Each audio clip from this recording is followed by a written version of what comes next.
Welcome to Insights from the Couch, where real conversations meet real life at midlife. We're Colette and Laura, two therapists and best friends, walking through the journey right alongside you. Whether you're feeling stuck, restless, or just unsure of what's next, this is a space for honest conversations, messy truths, and meaningful change. And our Midlife Masterclass is now open. If you're looking to level up, get into action, and make midlife the best season yet, go to insightsfromthecouch.org and join our waitlist. Now let's dive in. Hi guys, welcome back to Insights from the Couch. I am so excited today. I'm a little bit like of a fangirl because we have Meg Jay, and she is the author of The Defining Decade. I don't know if you've heard of the book or if I've given it to you over the years, because Meg, I really do believe I've sold more of your books than anybody else I know. Thank you. I push it on every 20-something client. Great. I push it on all of my friends. As you should. So I have to give you like a proper introduction, and I'm going to just read it verbatim. Meg Jay, PhD, is a developmental clinical psychologist who specializes in 20-somethings. She is the author of the 20-something treatment, a revolutionary remedy for an uncertain age, the cult classic, it definitely is, The Defining Decade, Why Your 20s Matter and How to Make the Most of Them Now, and Super Normal, which I also loved, The Secret World of the Family Hero. Her books have been translated into more than a dozen languages. Her work appears in the New York Times, Wall Street Journal, Harvard Business Review, NPR, BBC, and maybe most important for her audience, TikTok. A recent New York Times profile called Dr. Jay, the patron saint of striving youth, which I think is so true. And her TED Talk, Why 30 is Not the New 20, is among the most watched to date. Dr. Jay earned a doctorate in clinical psychology and gender studies from the University of California, Berkeley. She's on the faculty of the University of Virginia and maintains a private practice in Charlottesville. Mic drop. I'm a little jealous. I gotta say, I want your career a little bit, but well, So I want your podcast. Good for you for getting this together, and thank you for having me. Thank you. We're so impressed by you and your work, and really just have a million things we want to ask you. But thank you so much for being here. My pleasure. I'm looking forward to the conversation. I mean, our audience is mainly comprised of, a lot of middle-aged women, mid-40s to mid-50s. A lot of these women are parenting 20-somethings. So I think all of this is really just so front of mind for all of us. I know it is for me. I have a 23-year-old. Colette has daughters in her 20s 22 as and well. 24. All right. Yep. Okay. Yeah. My people. So let's just start with this. Yes. Yeah, we are your people. Yeah. Let's just start with this idea that, because the 20s were so rough for me in terms of making choices and work and all of that. Why, the way you put it is the 20s matter. Why do the 20s matter? Well, I love it, Laura, that you started by saying my 20s were really rough, because then it'll just be so much easier to talk to you. Where I really struggle is when people are like, my 20s were so amazing. What is the problem? Because I feel like it's been a long time since. That was me. I hate to throw a glitch. Okay. Good. So I have the two ends of the spectrum. All right. Based on the ages of your kids, y'all are Gen Xers, right? Gen Xers? I'm 52. I'll be 52 in 2 weeks. And I'm 48. Okay. So why are the 20s so difficult? In a nutshell, they're the most uncertain decade of life, and the brain hates uncertainty. So it's really the only decade of life, if your life goes even remotely to plan, where you'll wake up in the morning and you won't know where you'll work in 5 years, or who you'll love, or who your friends will be, or whether you can pay your bills, or whether you'll be happy, or what city you're going to live in. It is the only time of life where all of that is up in the air at the same time. The brain doesn't like that. It interprets uncertainty as danger. It's experienced in the body as anxiety, distress, stress, depression, depending on sort of your personal take on uncertainty. And it's just really hard not to have those things. And I think sometimes older adults idealize the 20s and say like, well, what do 20 somethings have to be so stressed out about? They don't have partners, they don't have kids, they don't have mortgages, they don't have big jobs yet. But I think we forget how stressful it is not to have those things and not to know if you're ever going to have those things. So there's just really a lot going on, which makes it a difficult time, but also a very defining time and just a great time to work with people because you get in front of all these big decisions that they're making. Yeah, I totally agree. And like just that notion that the 20s should be so carefree, that you should just like really go enjoy yourself. I mean, that message was very unsettling for me in my 20s. I couldn't handle that. Like, I wanted a lot of certainty. Right. It's not particularly helpful. No, and also, I guess comes to mind when people say that is I'm thinking on what paycheck, with what friends. I mean, it's not. I mean, yes, in a way, I was more able to leave town as a 20 something than I, maybe was in my 30s and 40s when I had a lot going on, but I didn't have any money, and my friends were working, and so there are some ways you could be more carefree in your 20s than maybe you can be in your 30s and 40s, but it's at least as stressful just because it's hard to be carefree when you're wondering, is life ever going to work out for me? It's a lot easier to enjoy yourself when you know, like, life did work out for me and now I can enjoy my weekends. But that's not where I think most 20 somethings are. No, and what you described, Meg, is exactly what I see with my daughters. Where as a mom, I'm thinking, oh my gosh, everything's going to be fine. It's okay that you don't know this or that. And they are so incredibly stressed. One of my daughters doesn't even want to talk to me about her career. She's so avoidant about it because it provokes so much anxiety. And with the wisdom of age and retrospect, you think it's okay to not know. You'll figure it out. And, I didn't figure out my career as a therapist till my 30s, but I see them going through exactly what you're describing. So much uncertainty. And of course, for today's generation, there's much more economic uncertainty.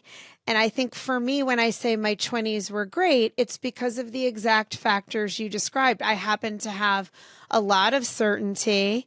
I was financially secure. I got married very young. So everything felt very settled for me. Now, of course, it all blew up with spectacular fashion when Of I was course. 31. So my 30s, when some people might get more settled, my 30s were my decade of uncertainty because my life just didn't go maybe according to the plan. But that is why I say my 20s were great. And it's not the case for most people. There's Right. also no plan. Like for years you're in school and you know what the next thing is. And now it's like, how do I even make sense and create some structure and like a Right. scaffolding for my life? Yeah, that's one of the things that I, hear the most from, well, it's funny because you hear it from high schoolers to college. I work a lot with college students and they go, "Oh my gosh, I did so much better in high school. It was so much more structured." And I say, "Well, wait till you graduate from college because there's no structure." I mean, Right. so that it is so hard. And I think, some stats for you to kind of quantify it a little bit that on average, young adults have 9 different jobs between the ages of 20 and 35. So it's not even like, oh, well, if I go get this job, then it might structure a year or two, but then you're just going to be out looking for the next thing and the next pivot and the next turn. And that's just modern adulthood. So I think it's something to kind of get used to, and then to really feel like you've got the skills and the competencies and the confidence that you're the certainty, that you feel sure of yourself to pivot from thing to thing, or to find people, to make new friends in a new town, to choose a better partner next time. Like that's really where the certainty comes from. I can't believe it's 9 jobs. In what span of time? Can you say that one more 20 time? to I'm just 20 From 20 to 35, an average of 9 jobs. Wow. Actually, I've said that on so many podcasts. I finally stopped and counted mine up. I had 9. Did So, you? yeah, Really? I did. Yeah. On the other hand, the upside of that is, a lot of 22-year-olds are extremely stressed about the next job that they take. And I tell them, take the job where you'll learn the most, you'll gain the most identity capital, but this is not the last job you're going to choose. So just make the best choice you can and know that it's going to last about a year or two, and then you're going to be making it again. Will you tell our listeners about the idea of identity capital and why it matters, what it is and why it matters?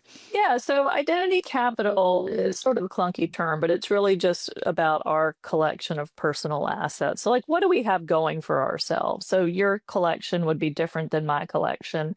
When you read off my bio, of course, that's my identity capital at 50, is I had these degrees and I've written these books and I've had these jobs. And so when you're 22 or 23, it's I went to this high school or I went to this college or I have these talents or I majored in this or I've had this starter job. And I think just for 20 somethings to know their job as a 20 something is just to go out there and earn as much identity capital as they can, just invest in themselves, add to their collection of personal assets. And there's so much you can sort of do with that in your 30s and beyond. But you really want to be racking it up in your 20s, which is kind of nice because it's not like, oh, this is one thing that I'm choosing and then that's me forever. It's just, I'm going to collect personal assets. I'm going to invest in myself instead of wasting my time. And that will pay off across the decades. Yeah, like skill building. You talk about how you worked for Outward Bound as like for how many years? Several years. 5. And that became like the thing that got you into grad school. Right. And when people hear me talk about identity capital, sometimes they think, I have to have a briefcase and a boring job that I hate. Not necessarily.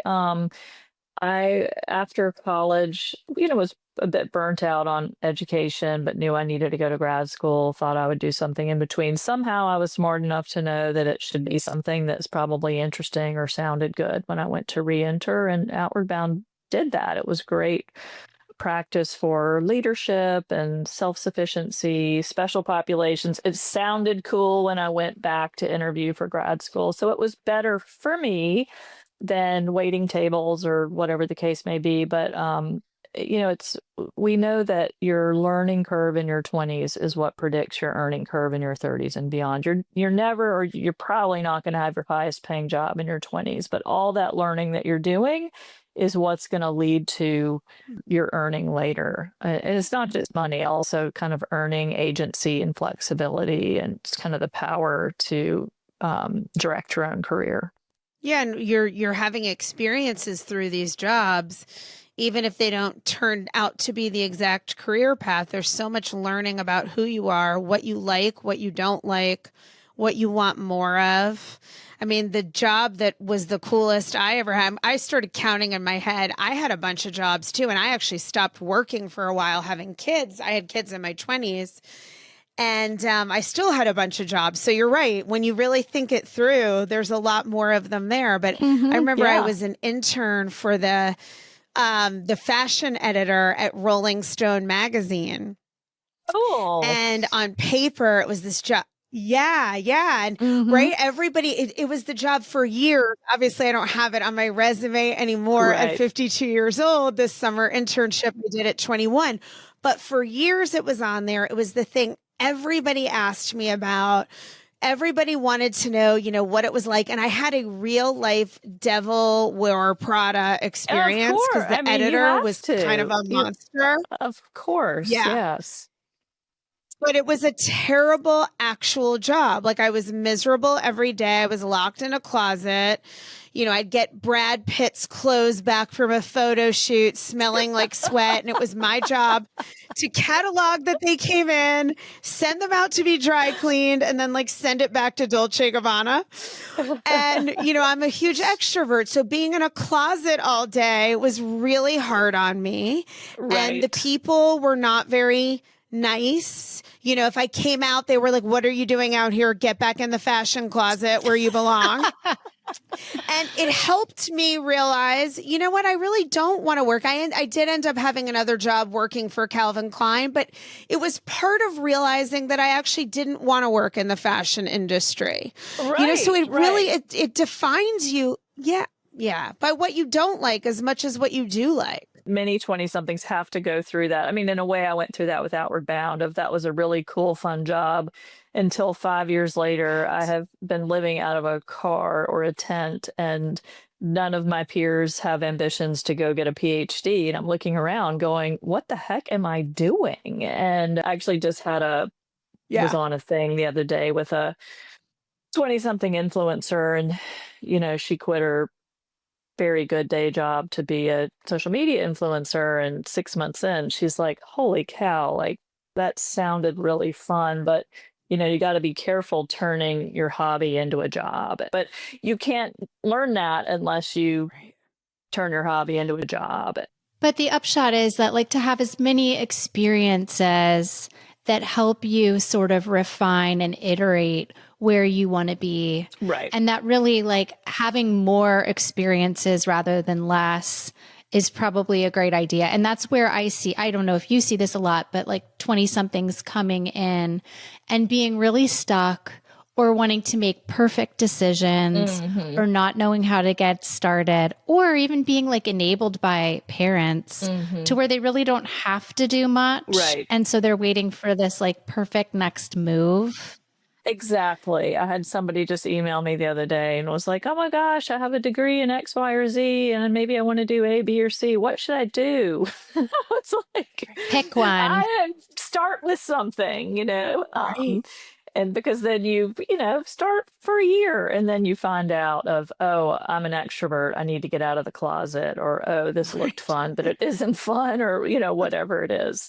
But that's how you find out. And I think I think sometimes that non-job statistic can be helpful, because then 20 somethings can really make concrete that it's not a mistake to do more than one thing and to try out different things, and that that's just really the norm. That's how people ultimately sort of get, I would love to see people getting to by between 30 and 35 feeling like, all right, I've got it, I've found my thing, or maybe I've even found my person, I've found my town. Like, if you're getting there between 30 to 35, you're doing great. And so I would sort of imagine the years before that is when you're sort of learning what is getting you there and what isn't. That's such an important framework, because I think people don't feel the permission. I think they do feel the pressure I have to know what I want to do. And there are those few people who grew up, I always wanted to be a doctor and I'm on the pathway since I'm 5 years old, but most people don't. And a lot of people, you're not going to know what you want to do with your life until you try things. Actually, Right. having this conversation makes me wish I'd tried even more things, because there are things that I'm now trying in my 50s that I'm discovering I really enjoy, as I'm kind of going through like a midlife reinvention in certain ways. And it's fine. It's happening when it happened. But if I had tried more things, I might have discovered some of this earlier in life. But I think I was so set on like, okay, what's my path? What's my thing? And some people don't have one thing, one burning talent, or one burning mission. There's so many different things they could do. And I just think it's even harder than ever to make it economically. So if you could look at your 20s as like an incubus for, let me just experiment and learn who I am and play and have some fun and collect data and collect experiences, then you'll build that identity capital, and who knows what you might discover. Well, I'm actually going to come back to something you just said about midlife in your 50s, because I'm there myself, and I'm actually an empty nester for the first time as of 2 weeks ago. And Oh, wow. I have not had Welcome so to the much. club. Oh, thank you. I have not had so much space in my life or in my brain since I went to grad school in 1997. So, Yep. and I was actually thinking, Colette, there are definitely some things that I didn't do or didn't get to or didn't have enough time to do in my 20s, and then in grad school, and then kids and my career and all that. And I was saying, well, you know what? This is so great, because now I have something to do, like something new to do in my 50s. I'm really excited about trying some, related, but kind of different avenues. And so I'm actually feeling a bit relieved that there were things left undone. It's a great way to That's so funny that you say that, because like I heard you on Mel Robbins say that the book, The Defining Decade, could really be called The Redefining Decade. That's what someone told me. Oh my God, I say it all the time, because what we have is like, especially if you have women who have sort of foreclosed on their work or their dreams to raise kids, that the same principles that can activate a 20 something can activate a 40 or 50 something. Absolutely. Absolutely. So it is a cool tool to use. It comes, somebody told me that, you need to do a 50 something version of that and call it the redefining decade. And maybe I I love will, it. but I have to Do get through it. mine first and make sure I know what I'm doing. But it is, well, actually, one of my favorite comments people ever made about the book, it was a friend of mine who went to this would have been like her 20th college reunion, and she saw a friend, and he said, I just read the most helpful book. It has really helped me turn my life around. So he would have been 41-ish. He said it was the defining decade. He said it's not for it, I'm not a 20 something, but all the principles in terms of like just focus on, get some identity capital, use your weak ties, tap into, like, feel that urgency around time, that it's really all the same. Wait, can I just ask the weak ties Yeah. part? Can you elaborate on that? Yeah, weak ties. So I know my audience. When I wrote The Defining Decade, the first 2 chapters after the intro are identity capital and weak ties, because I felt like, all right, if a 25-year-old quits reading 30 pages in, I just at least want them to get that. Then they can like throw it in the trash.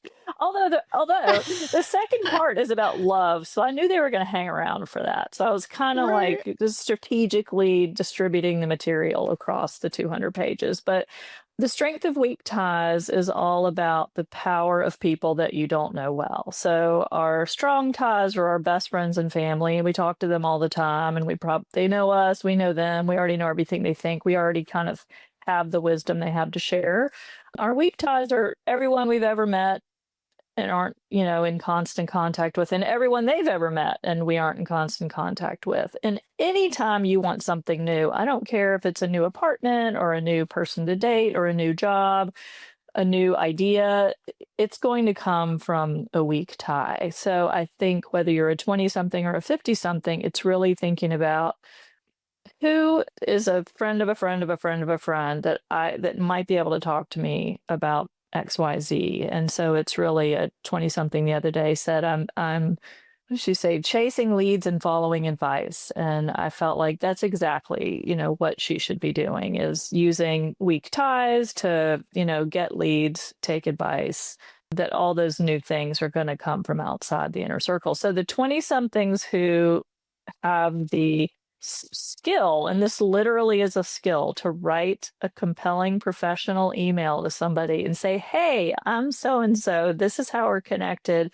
Would it be possible for us to have a phone call or a coffee? They're the ones who are going to get the internship or the job or the apartment. And then by our 50s, we have that skill. We just need to maybe put it back in practice. It's so true. Okay, I never realized that term, but I definitely found that that's how I got all of my jobs, was by putting myself out there to connect. Yeah. Colette, you're really excellent at this. I think I'm willing to do those things naturally. Like, it goes with my personality to be willing to write that person I met for 2 seconds because I was on an elevator with them and I got their card. That's so good. That's great. That's how you got to do it. Yeah. Right. Right. So, and encouraging young people to do these things, it actually makes me think about something I wanted to ask you, which is, do you see and how do you see the differences for 20 somethings today versus, say, Gen X? We're all around the same age, the three of us, and so are so many of our listeners. Like, what do you see being different for this round of 20 somethings, Gen Z?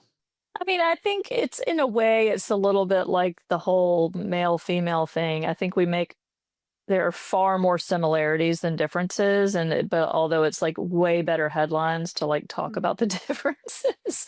But I actually think that most Gen X parents can really help their Gen Z kids a lot. Like, I had the 9 jobs, I didn't, find my person or my thing or my life or my town until between 30 and 35. Like I had to use my weak ties. I had to build my identity capital. Been there, done that on pretty much everything that's happening now, except for the biggest difference, obviously, is phones and social media. And to me, the data, it's just very unclear. I think it's really about the individual of how they use phones and social media. Is that a good thing? Is that not a good thing in their life? I'm really a person who's focused on time and are you using your time well. So for me, I'm really, draw my clients' attention to, is your phone a distraction or is it helping you? I think that's a conversation that I have with every 20 something that I wasn't having, 10 or 15 years ago, of what's going on with your phone.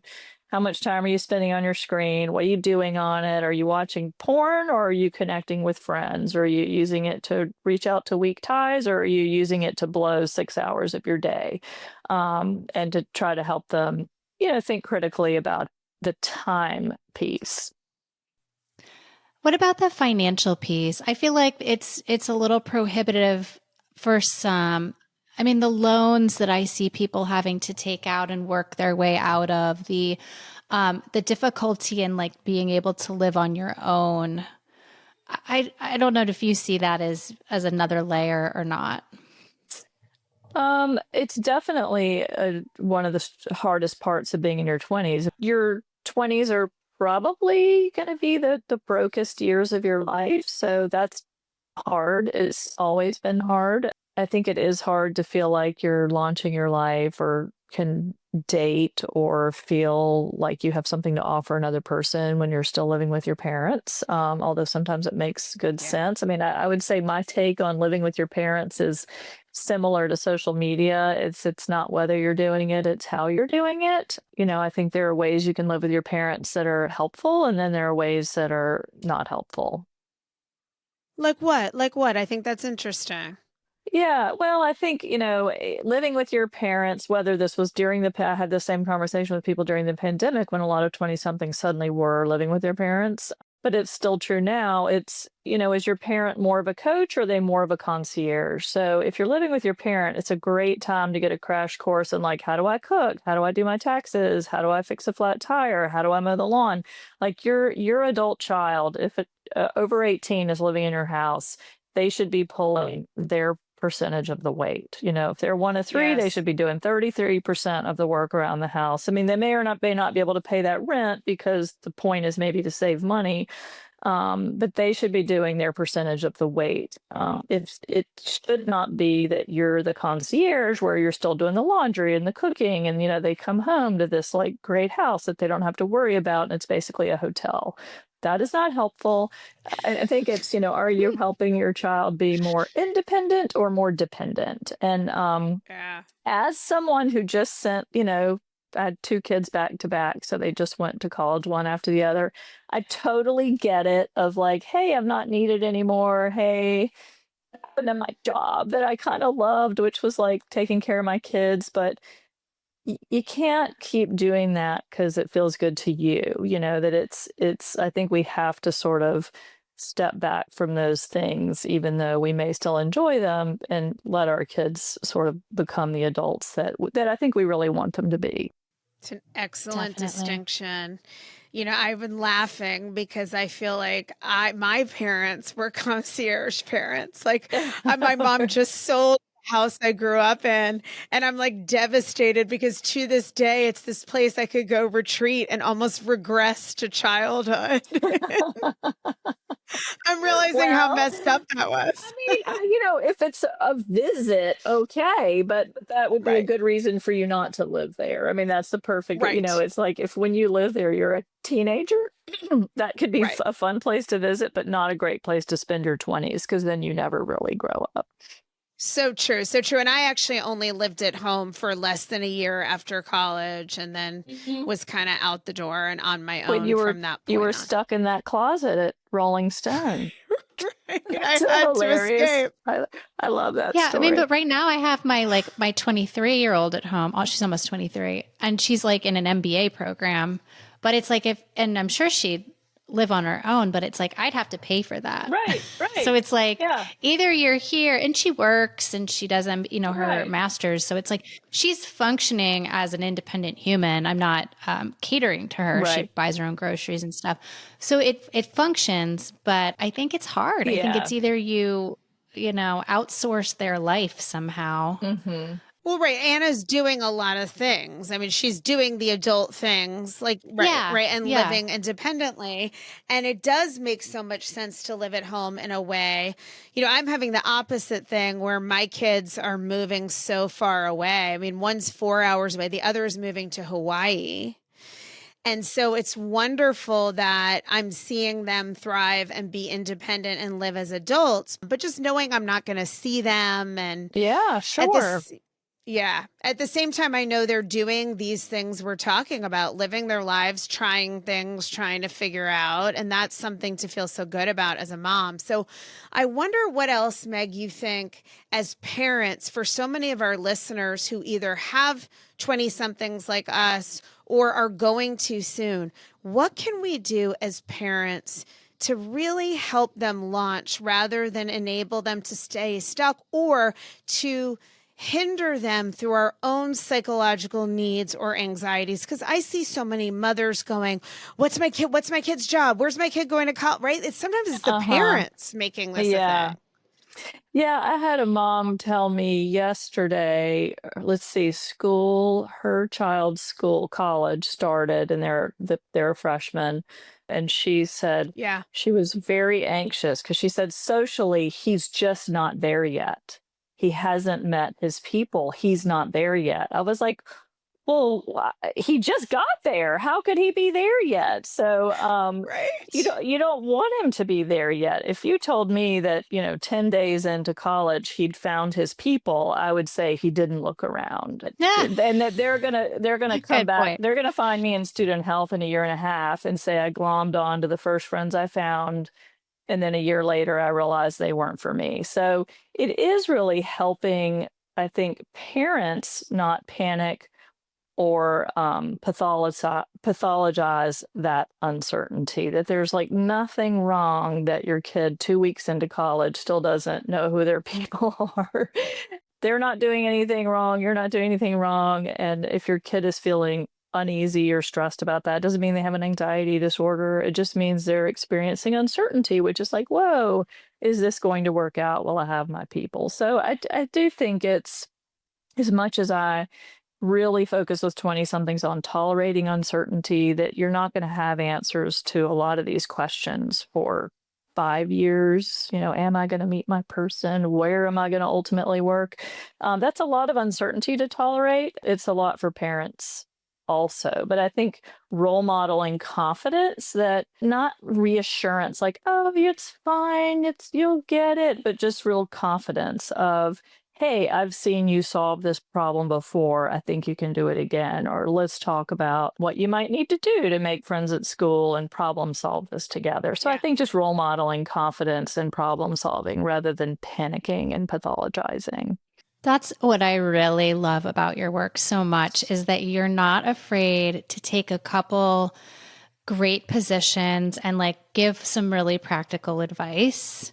I mean, I love to hear you talk about like, okay, like you're going to find your city and your person maybe between like 30 and 35. It's so much more reassuring to hear something like that than like the nebulous, you'll figure it out. It all works out. It's going to be fine. Right. Like, I love the skills that you kind of feed into the process and the things to look for, like the loose ties and the identity capital. Those are things that we can get skills around. And in your new book, you even talk about like learning how to cook. Yeah. Which is like so practical, but so great. So practical. And yeah, so I mean, I think the defining decade is it's the cult classic. I mean, it's the biggie on like launching your 20s. But my newest, the 20 something treatment, is really about managing the uncertainty that comes with everything we've talked about for 10 years, and having that feeling more sure of yourself within of, I know how to make a friend in a new town, or I know how to cook for myself, which is actually better for your physical and mental health. And your budget. I know, how to work. I know how to go to a job every day. That these are all things that may seem really basic and remedial, but if you think about it, most 22-year-olds have not done these things before. They haven't had to make friends from scratch in a new town. Maybe like I mentioned, they've had the first month of college experience, but then it gets bigger when you move to a new town and you don't even have a hallmate or a roommate. That is such a big deal. And actually, I just had this conversation with my younger daughter, Curran, yesterday, the one who's moving to Hawaii, because she said one of my concerns is about making friends. And I was so proud of her because she said, I'm going to have to push myself to go Hmm. out and to make plans with people. That's not really what I want to do with myself. It's not my natural way. But she said, I know I'm going to have Good to for do that. her. Yeah, just to realize that that is what it takes to get started. And again, it comes back Right. to use the weak ties. Does she have a friend of a friend of a friend who lives in Yeah. Maui? Could she start with that? Draw on, well, what did I do in college to meet people? And okay, I had my roommate that I'd known, but what else did I do? I probably joined a club or I Yep. exercised or like, that to help 20 somethings know, you probably know something about how to solve these problems. And, most of them have more skills, more identity capital, and more weak ties than they think they do. So true. So, and to help them realize that they have more answers than they think they do. Yeah, well, yes, and your daughter's clearly already thinking through them, which I love. But some students will be like, "I have no idea how to make a friend in a new town," and I'm like, "I That's just can't be true. I bet you have some ideas." And you had said that like 20 somethings are among the loneliest group of people, Yeah, which is so yeah. sad to realize. I mean, it does catch a lot of people by surprise, and I think we maybe somewhat erroneously put this all on the phones. I mean, I'm no phone evangelist. I mean, phones are obviously a huge issue, but they're not like the explanation for everything. And it really comes back to what we were talking about before of the uncertainty that if you think about it, I mean, Colette, you're the exception on this panel of three of that you had gone from a childhood family to your married family early. These days, Yeah. that's more uncommon. And so your 20's are sort of the only years where you're between families and you're waking up to some random roommate you may not even really like that much, or that Right. just may have chosen. You might be in a new town trying to find friends, you're going through a breakup, you're not connecting with people at work. Like Yeah. that is lonely. And I think we think of 20 somethings as like sort of always at a rave, having a great time, but that's really not what it's like. There can be a pretty lonely bunch. I remember during the pandemic that 20 somethings really struggled. And of course, there was all this, whether it was on podcasts or in headlines, like, why are they struggling? And I said, well, let's see. I'm in the pandemic and I'm waking up in my house with everyone that I love under the same roof, and I'm able to work from home and, continue, what's meaningful for me. But 20 somethings are sort of stuck in these apartments with random people or back at home when they didn't mean to be and unable to date, et cetera. And so it's actually a really lonely time. I totally agree. I can't let you leave until we talk about the final pillar of the defining decade, which is your last, but not your last, but one of your core pieces of advice in that book, which is when you're dating, date to pick your family. So Yeah. I Yeah. just want to hear you talk about I got dating. Yeah. goosebumps. Yeah. Well, we've all heard, oh, you can't pick your family, but you can pick your friends. And that's true when you're growing up. But then when you're a 20 something, 30 something and beyond, you do pick your family when you partner with somebody and you create your own family. And I think that shift toward urgency and intentionality is really important, and that people often aren't making it soon enough in their 20's, that they kind of feel like, oh, everybody gets married later now, so I don't need to think about that while I'm dating in college or dating in my 20's. And then suddenly people start to feel like they're running out of time and panic and just pick whoever's standing right next to them. So to prevent that, The way I try to have my 20 somethings that I work with think about dating, it's like jobs. You're going to have 9 jobs between the ages of 20 and 35. And hopefully by 35, you're like, yes, I got it. I found the thing. I'm happy. I'm happy, healthy. I have meaning. This is right for me. That's really, I don't know if you're going to have 9 relationships, but you're probably going to have a few. And that to really go about them as intentionally as you would with work, that you make the best choice you can. And then you do a gut check, 6 months in, a year in. Is this right for me? Is this not right for me? Do I need to change something about the relationship? Do I need to change to a different relationship? With the goal being that, by the time you do make what most people are hoping to sort of find their person and be done with that you feel like you've made an intentional, informed, wise decision. Mm. Yeah, it's more than Good just the guidelines. person. It's you're selecting a whole new family.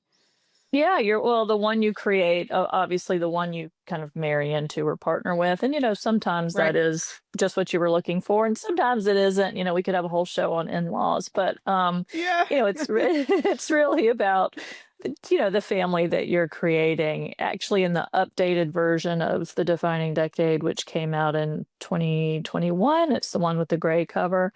There's a new chapter in there called 29 Conversations, and it's conversations in theory to have with a potential partner. I would definitely have them with someone before you move in with that person or before you marry that person.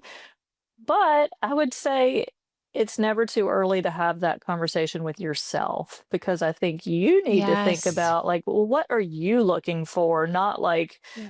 do my partner and I agree, or can I shove my foot into this glass slipper or not, Yep. as much as what is it that I think about these 29 conversations, and just to have that in mind even as you're dating. I think that's great advice, because the hard thing is people can get so attached. And once you're so deeply in, it's so hard to extricate yourself, even if Right. something doesn't align with your values. So to be thinking about those questions, having them with yourself, having them with potential partners, so that you're really being intentional about you're building a life with someone. And it really can't all be about the chemistry, because we know that fades. It's not Right. enough. No, it's not enough. And, I think that it is to really to emphasize your point, Colette. I think 20 something struggle with, like, well, when do I have these conversations? But even if you wait until some of the times I mentioned of, before you move in together, or before you get married, to your point, by then they already want it to work. And so it doesn't really matter like what the answers are. They're going to say, like, oh, Right. well, it's fine. That it's, you get sort of entangled and it's hard to extricate yourself. So it's never too early to be thinking, what am I looking for? Rather than, I think people really get their head turned by, like, who wants me? Yeah, that reactive place. I have a couple clients there right now where it's like the taxi light is on Right. and they feel like it is time. It is time, Yeah. and all their friends are getting married and Right. having babies. And even if the relationship isn't perfect, they're going to shove their foot into that glass slipper. Tell them to read my book Yikes. immediately, because I talk really frankly about that, because I think you can in a book, in a way that sometimes, I mean, and I'm a psychologist, and I do have those conversations with my clients, but I really understand it's hard when you have relationships with people and emotions are sitting in the room. Sometimes it's hard to just really spell it out. So, one thing that I was sort of hoping in the defining decade especially is that I can sort of spell some things out that I think it's hard for parents and therapists sometimes to do face to face, because they feel like it's going to be hurtful or jarring. And I mean, I don't think the book comes across as hurtful, but it's very direct. And sometimes we can't always be direct like that in a therapy session or in a relationship with our children. So true. Or they just won't be receptive, but direct is Hmm. good. So I'm glad you're laying all this out there. This is some of the stuff that I wish I had thought about as somebody who got married very young, which fortunately isn't so common anymore. Sometimes that works out great, but there is so much that you don't know about yourself yet. And my understanding of what to look for in a relationship was like very basic in terms of like economic security and do we like to do the same things? And there's so much more to it than that. And so many people in your 20s, your relationship experience is so limited. So it's also just like we're talking about with jobs, it's such a great time to get out there and date more and experience different people, because a lot of times how you learn what works for you and what doesn't is through dabbling and trial and error. Right, absolutely. And it's doing the same thing with a relationship. I think if you have a job and you don't like it, you start looking for another one. I think sometimes when we have relationships we don't Yeah. like, there's this temptation to just always try to make it work. Yeah. And this fear of being alone. And so I think, especially for 20 something women, and so I think kind of having the courage to approach it with the same respect and dignity that you would give yourself around a job, of if I don't like this and it makes me unhappy, I should look for something else. Beautifully said. I love it. I love it. I love how normalizing and helpful your work is. And as you know, I give it to everybody. And so if you're listening and you know a 20 something, Meg's books are amazing. Give them as gifts. Give them often, give them to parents. And I'm personally here for a book on college, how to use college. I can't wait for that one. I hope you write that one. Actually, I'm working and on it. I hope you write the redefining Okay, decade. excellent, Oh, yes. excellent. I want the Not to tell you redefining. what to do with your career, but I'm here for it. Awesome. Well, it's been lovely. Thank you for having me. I really love what you're doing with your podcast. Thank you so much. Thanks so much Thanks. for being here. And for all of you listeners, thanks for checking out this episode. We hope you got some great insights from our couch. We'll have all the links to Meg's work, her books, and where to find her in the show notes. And we will see you next time. Bye, guys.